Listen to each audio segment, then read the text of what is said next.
You ready? Here's the deal. We're going to have about 30, 40 minutes together, and y'all won't ambush me every 5 minutes in the hall. Deal? Okay. Probably not. Yeah. I tried anyway, didn't I? Okay, so the Mueller report is complete. I have a phone call with Attorney General Barr at noon about what's next. What's next, I hope, will be that he'll come to the committee, release as much as possible of the Mueller report. What are the things that can't be released? Grand jury information is prohibited by law from being released because it would compromise the grand jury process. He, in his letter to me and Senator Feinstein and others, said that he's asking the special counsel team to help him with the information that may be covered by the grand jury statute. Classified information, I don't know how much, if any. That would be something you'd have to think about. And pretty much, if the administration claims executive privilege about anything in the report, that would be something I'm sure he would consider, and we'll find out what the determinations are there. But those are sort of the broad outlines, in my view, of the limitations of sharing the information with the public. My desire is for the public to get as much of the report as possible, consistent with the outlines that of concerns I've just announced. As to my relationship with the special counsel inquiry, August the 3rd, 2017, I introduced legislation, the Special Counsel Independence Protection Act, with Senator Booker, Coons, and Tillis. At that time, there was a lot of chatter by the President and others about Mueller being on a witch hunt, and that chatter continued. I just wanted the public to know that I believe that special counsels now and the future should be protected to the extent possible. And the reason I introduced the legislation as a Republican is to let people in South Carolina and the country know that I thought Mr. Mueller was not on a witch hunt, and that Mr. Mueller was highly qualified and the right guy to pick to deal with such a difficult issue. As to Mr. Mueller, on March 14th, 2018, the only reason that Mr. Mueller could be dismissed is for cause. I see no cause when it comes to Mr. Mueller. He needs to be able to do his job independent of any political influence. I pledge to the American people, as a Republican, to make sure that Mr. Mueller can continue to do his job without any interference. November 2018. I am confident the Mueller investigation will be allowed to come to a solid conclusion, that there will be no political influence put on Mr. Mueller by Mr. Whitaker at the time to do anything other than Mr. Mueller's job. I am confident that Mr. Mueller will be allowed to do his job without interference. January 2019. Since his appointment, I have supported Special Counsel Mueller's ability to conduct his investigation without interference. Well, the report's over. It was completed without interference. And from the day that Mr. Mueller was appointed, I felt that he was the right guy at the right time for the American people to give us a definitive answer about whether or not the Trump campaign or anyone associated with it worked with the Russians in a proper fashion in the 2016 election. It's clear to me from the 4-page summary by Attorney General Barr that the Russians did in fact hack into the DNC. The Podesta emails, it was the Russians. It wasn't some 300-pound guy sitting on a bed somewhere. And the conclusion was firm, without equivocation, that no one on the Trump campaign colluded with the Russians when it came to the 2016 election. As to the obstruction of justice matter, apparently the special counsel gave some of this and some of that, and Mr. Barr and Rosenstein concluded that the evidence was insufficient to move forward on obstruction of justice by the president or anyone around his team. So I hope soon to have as much of the report released as possible. And what happens next? What happens next is that I have been talking since 2017, the end of 2017, about the other side of the story. And nobody much appears to care, but I hope you will find some interest now. that the FISA warrant issued against Carter Page, based on a dossier prepared by Christopher Steele, is at a minimum disturbing. Whether or not it's illegal, I don't yet know. So I'm going to get answers to this. If no one else cares, it seems to be Republicans do. And that's sad, because if the shoe were on the other foot, it would be front page news all over the world. The double standard here has been striking and, quite frankly, disappointing. I am 100% convinced that if the Republican Party had hired Mr. Steele to go to Russia and investigate Clinton, and the report was prepared and given to the Department of Justice, used to get a warrant against a Clinton associate, and the underlying information in the dossier proved to be garbage, everybody in the world would have it on the front page. It would be endless chatter on the cable networks.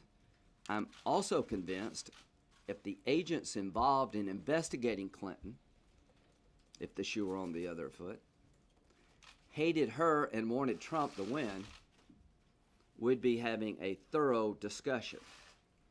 I'm also convinced if they interviewed Trump with a couple of his associates there, not under oath, and had already made up a decision not to charge him, that they would be outraged in this country.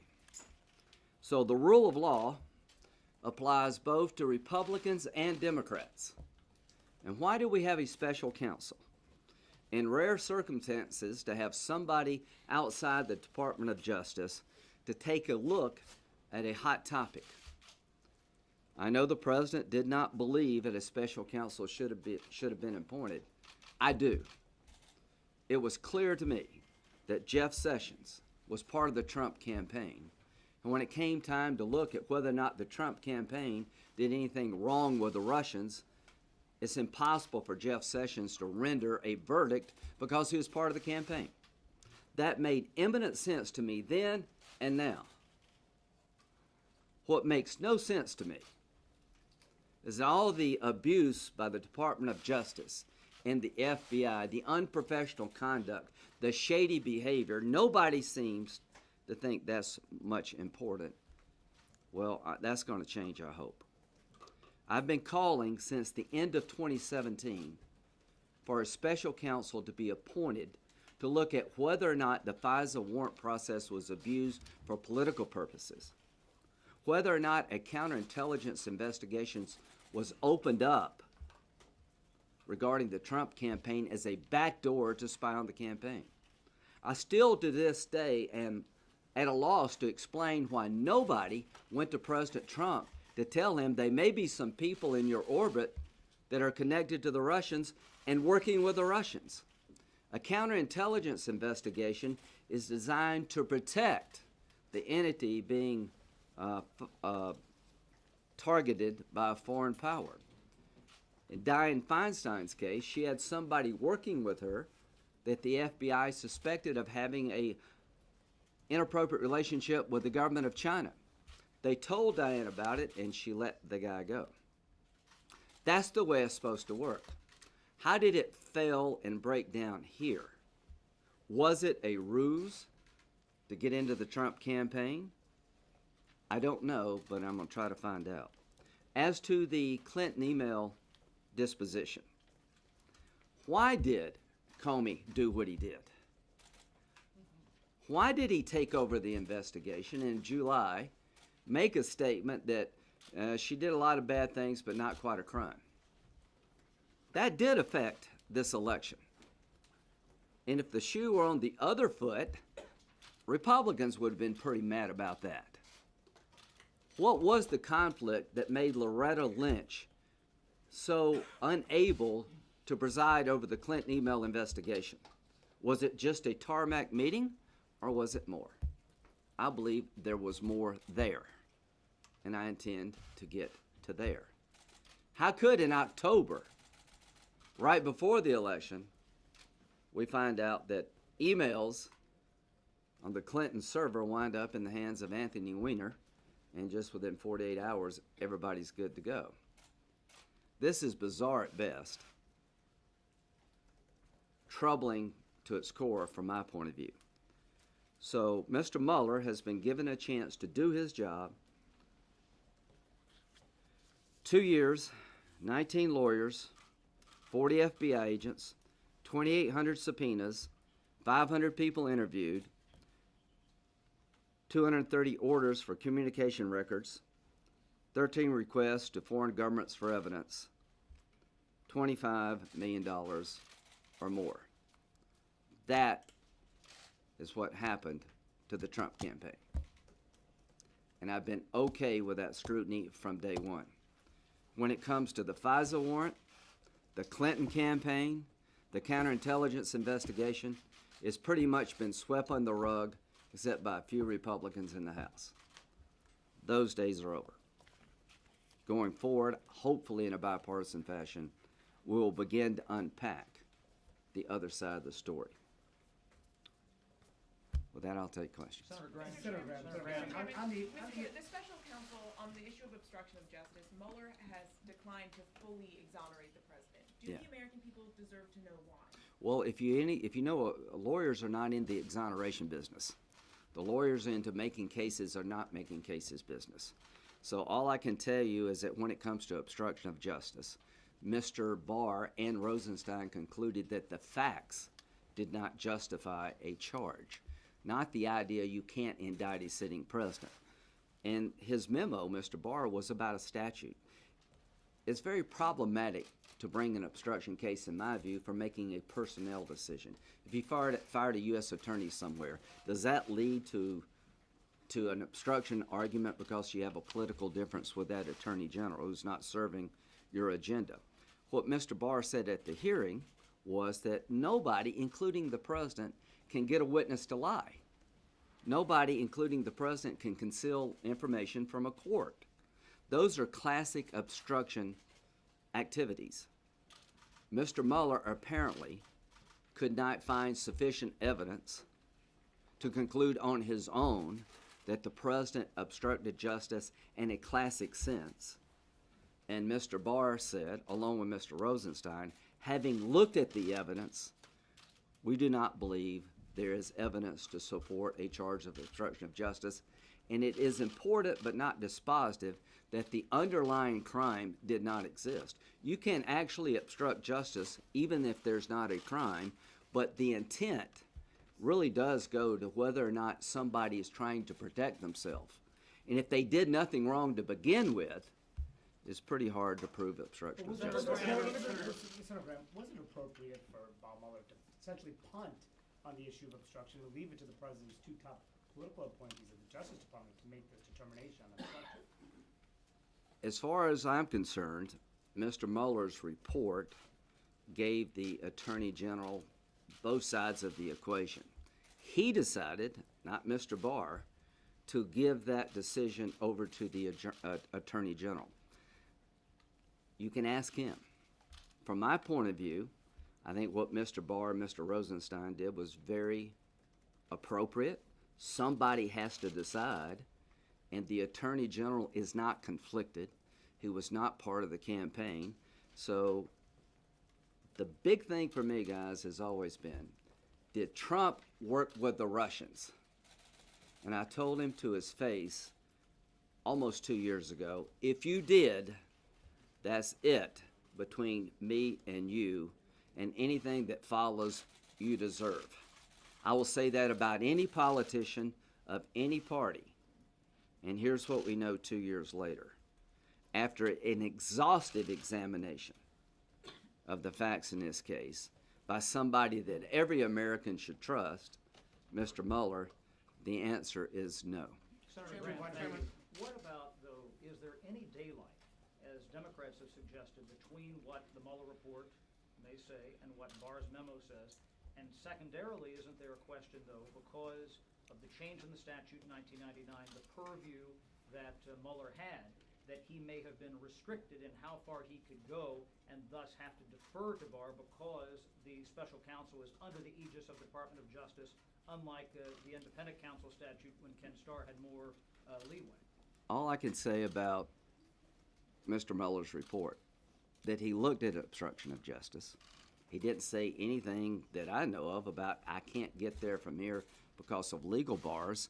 Here's the pot of evidence on one side. Here's the pot of evidence on the other side. It's complicated legally. It's complicated statutorily. This is our view of what happened. We'll defer you to make that decision, and I'm absolutely okay with that. And Mr. Barr, hopefully, will come before the committee, and we can all ask him Chairman, these Mr. questions. Chairman, You brought up Jeff Sessions' clear conflict of interest, and yet you, I'm told, delivered a rousing speech at Mar-a-Lago over the weekend. Is that kind of public closeness to the president appropriate? Does that not at least give the appearance of a conflict of interest, given your role in chairing the Senate Judiciary Committee? You got to be kidding. Did anybody ever ask during the Clinton impeachment that a Democrat was conflicted and speaking out on the behalf of the president? I am a elected political official. I am a Republican. I'm going all over the country to speak to the Republican Party. I want Trump to win. I'm chairman of the Judiciary Committee. I do my job very responsibly. This committee is going to allow Mr. Barr to come forward and tell us and answer some of the questions you've asked. I'm asking him to lay it all out. I stood by Mr. Mueller because I believe in the rule of law. There's politics and there's the rule of law. So to suggest that if you're a Republican and that you want Trump to win, somehow you can't do your job is absurd. Chairman, you also golfed with him, though, right? This All yes, and I played terribly. You were involved in the Clinton impeachment Right. saga back in the 90s. Your party later suffered at the polls for its focus on that and other investigations. You know that across the building, Democrats are now mulling what to do next. What would be your advice to them? Learn from our mistakes. So let's go back to the 90s. It started out about financial misdeeds and basically enriching oneself. It wound up being about a improper relationship. Sexual harassment lawsuits are always about sex. The question was, did the president in a sexual harassment lawsuit basically bend the rules of the court to help himself? He was suspended for 5 years for inappropriate conduct as a lawyer. He was chastised for lying under oath. Having said that, looking back, the public sort of knew what they were getting with Bill Clinton. I think the public sort of knows what they're getting with Donald Trump. And here's my advice to the Democratic Party. Pursue what you think is important to the public, but if you keep going after Mueller spoke, people are going to think you're just out to get him, that there is no right answer other than Donald Trump must be removed from office, and you'll probably suffer the same fate we did as having gone too far. And just to clarify, you say you want Attorney General Barr to testify? How about Yes. Mr. Mueller? I'll leave that up to Mr. Barr as to whether or not he thinks that would be helpful. I don't know the answer to that about the special counsel himself. Let's start with Mr. Barr, who's in charge of the Department of Justice. The truth is, I want you to know as much as you possibly can know. This is a very big deal. From my point of view, it was a great day for the president in terms of the underlying allegation.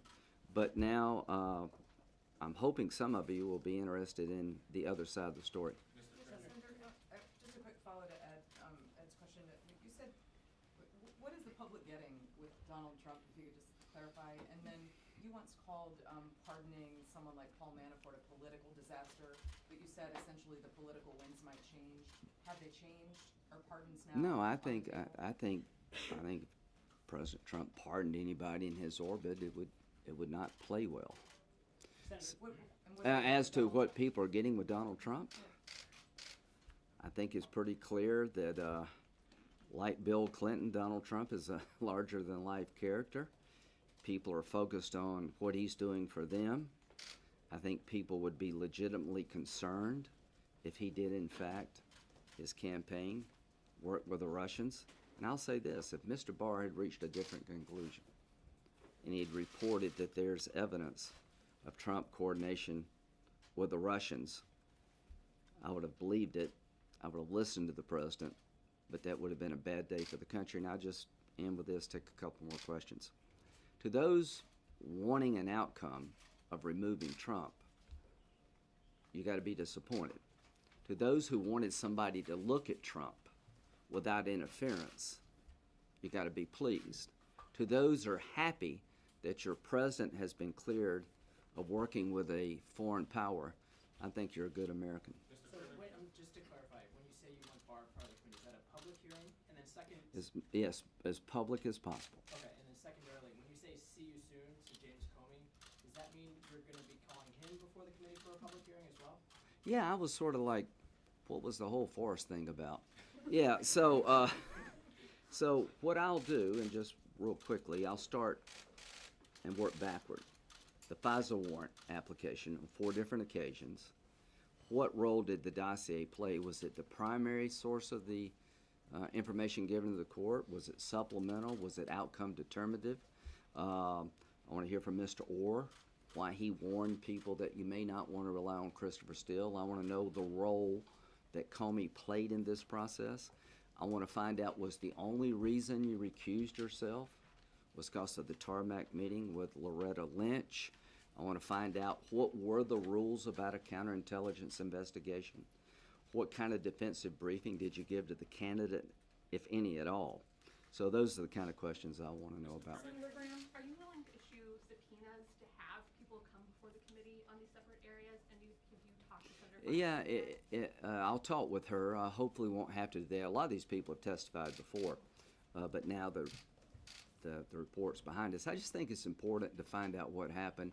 If it takes a subpoena, we'll do that, but I hope we won't have to. Senator Graham, where do you see, now that this report is behind us, the country going in terms of divisiveness? Is it just going to keep going? Are you seeing any chance for things improving? How do you see the divisiveness issue? Well, I'm going to have a hearing in the Judiciary Committee tomorrow about red flag legislation, allowing law enforcement officers to go to court and get a protective order to take someone's guns away they believe is a danger to themselves and others. We still need to govern the country. I'm sure they will keep doing things in the House about financial transactions of the president, I guess.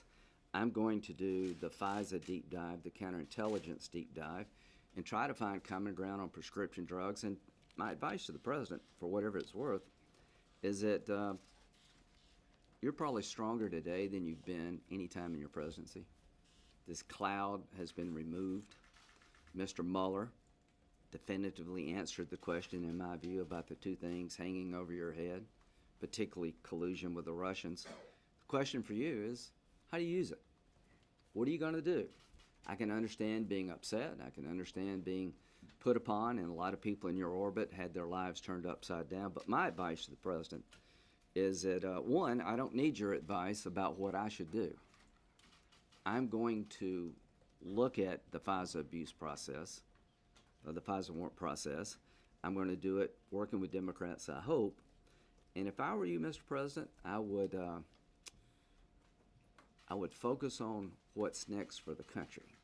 Just to clarify on the point of obstruction, you are satisfied with the Attorney General's review of the evidence. You don't think your committee should look at that? What's the remedy? We're if the not attorneys- prosecutors. If the attorneys on your committee Right. reach a different conclusion than the That's- AG, that- is there a remedy for that? No. We're political people, right? We're not prosecutors. There's a good reason you want a bunch of politicians prosecuting other politicians. Mr. Barr was appointed by the president, confirmed by the Senate. The judiciary's goal is to provide oversight, to watch those who watch us. I'm not into the prosecuting business. I'm into the oversight business. I believe that Donald Trump got scrutiny like nobody else in the history of the presidency, since Nixon probably. And he, in my view, came out of this thing stronger. To those who were abusive of the process in 2016 on the other side, you haven't had much scrutiny, but that's coming. Mr. Chairman, you're being very clear, and so are many Republicans and the president saying no collusion with him and his campaign. But I want to get back to the Russians. Is it your belief that the Russians were trying to coerce Absolutely. the individual members of the Trump campaign? I think there's things I can't tell you. They were out to get us all. Here's what I told Trump, for whatever it's worth. I think the dossier A lot of it came from the Russian intelligence service. If you just think Russia just likes Trump and hate Clinton, you're missing the point of what they're trying to do. They're trying to divide all of us against each other and done a pretty good job of it. They're still at it, by the way. They're still doing this. And one of the things I want to take away from this whole endeavor is to try to find ways to fix it. Critical infrastructure before this debate was power companies, financial services. Now it's got to be the political system. Parties need to realize that they're subject to being attacked, that the vote tallying process needs to be hardened, that the social media outlets that we all rely upon and enrich our lives can be co-opted to spread lies, to pit one American against the other. If we don't take that from this investigation, that the Russians tried to do it and they're going to keep trying, then we missed a real big point. One more question. Yeah, you said that you want as a process investigated. Are you talking to Bard, Attorney General Bard? What has he said? Well, what I want to do is see if he'll appoint a special counsel. I fully realize that the oversight role of the committee is legitimate, but we're Republicans, they're Democrats. I'd like to find somebody like a Mr. Mueller that could look into what happened with the FISA warrant, what happened with the counterintelligence investigation. Am I right to be concerned? Seems pretty bad on its face, but somebody like a Mr. Mueller to look at that so that if nobody else, those who believe that the FBI and the Department of Justice were playing politics, that they wanted Clinton to win and Trump to lose, that somebody can satisfy them, that was looked at. There's some people are never going to accept the Mueller report, what I say, or what Mr. Barr does. But by any reasonable standard, Mr. Mueller thoroughly investigated the Trump campaign. You cannot say that about the other side of the story. And what I hope Mr. Barr will do is understand, for the country's sake, appoint somebody outside the current system to look into these allegations, somebody we all trust, and let them do what Mr. Mueller did. You were on the golf You got course. names in mind? You were on the golf course yesterday with the president. Yeah. Were you there when you got the news? No, I was at the waiting to get on Air Force One when I got it. He was at Mar-a-Lago, and it came out at about 3 o'clock. And I think between the time that our office got it and you got it, couldn't have been a couple of minutes. Was there a fist bump on the aircraft? I saw him on the plane afterwards, and I don't know how to explain this. I mean, you know, you've been under extreme scrutiny. You've been shouting to the mountaintop. I didn't do this. A sense of relief, a sense of frustration. How could this happen? Are those who did it going to get away with it? And I hope some new energy, too, that will lead to, you know, okay, now the 26th, maybe legitimacy to my election that I didn't have before. Let's go on about governing the country. Last question. Just a few other people that you considered to bring here hearing. Glenn Simpson, Andrew McCabe. Who else would you be looking to Well, bring in? Howe was still hired. I'd like for him to come if you would. Establish a record of how much did the Democratic Party pay Fusion GPS? How much money did they give to Mr. Steele? How could Bruce Orr's wife work for Fusion GPS while he was like the number 4 at DOJ? Ask a question, is the dossier verified to this day? It's my belief that the information in the dossier is unverified to this very day. Mr. Cohen did not go to Prague. The salacious material in the dossier is just a bunch of garbage, I think generated by Russians who are trying to undercut our democracy. So I will be doing oversight to try to put this puzzle together, and I don't know what Mr. Barr will do. But I think because of the emotional nature of all this, that somebody like Mr. Mueller needs to look at the FISA warrant, the other stuff. Thank you very much.